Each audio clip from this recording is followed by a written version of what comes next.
Welcome to our channel.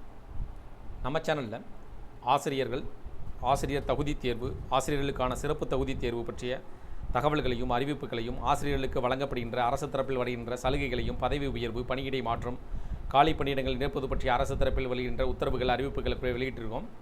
தினந்தோறும் பார்த்திங்கன்னா ஆசிரியர்கள் பயன்பெறும் வகையில் ஏதேனும் அறிவிப்புகளையும் தகவல்களையும் தொடர்ந்து கொடுத்துட்ருக்கோம். அதன் அடிப்படையில் இன்றைய தினம் அரசு பள்ளியில் ஆசிரியர் காலி பணியிட விவரங்களை சமர்ப்பிக்க கடைசி தேதி அறிவிப்பு.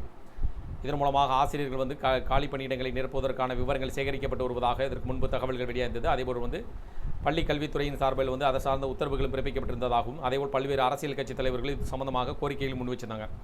தற்போது கடைசி தேதி குறிப்பிட்ட ஆசிரியர் காலி பணியிடங்கள் ஒவ்வொரு மாவட்டங்களிலும் ஒவ்வொரு பள்ளியில் இருக்கக்கூடிய ஆசிரியர்கள் காலி பணியிடங்களை நிரப்புவதற்காக பணிகள் தீவிரமடைந்திருப்பதாக கூறப்படுகிறது. அதற்கான விவரங்கள் சேகரிக்கப்பட்டு வருவதாகவும், அதற்கான கடைசி தேதி குறிப்பிடப்பட்டிருப்பதாக தகவல்கள் வெளியாயிருக்கு.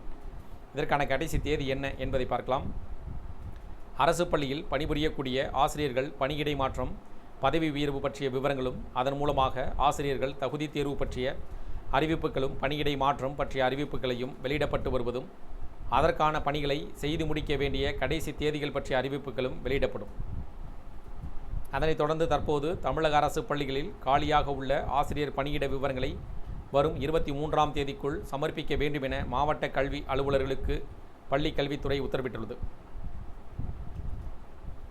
அதில் கூறியிருப்பதாவது, பள்ளி ஆசிரியர்களுக்கான கலந்தாய்வை நடத்த மாவட்ட வாரியாக காலியாக உள்ள தலைமை ஆசிரியர்கள் உள்ளிட்ட அனைத்து வகை ஆசிரியர் காலியிடங்களை வரும் 23ஆம் தேதிக்குள் எமிஸ் இணையதளத்தில் பதிவேற்ற வேண்டும்.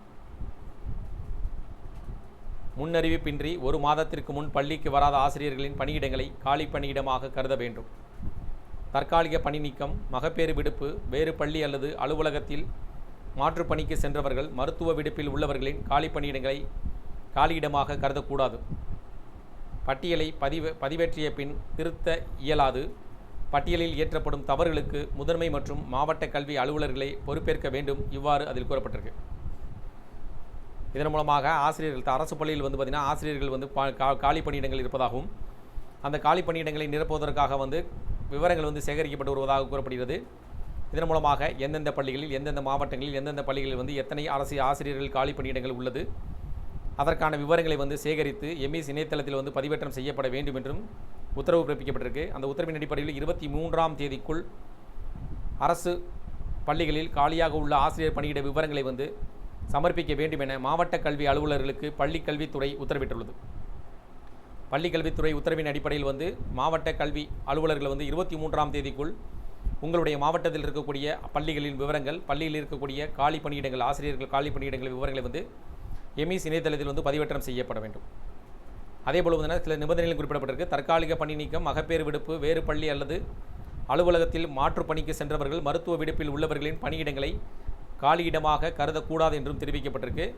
அது மட்டும் இல்லாமல் முன்னறிவிப்பின்றி ஒரு மாதத்திற்கு மேல் பள்ளிக்கு வராத ஆசிரியர்கள் பணியிடங்களை காலி பணியிடமாக கருத வேண்டும் என்றும் குறிப்பிடப்பட்டிருக்கு.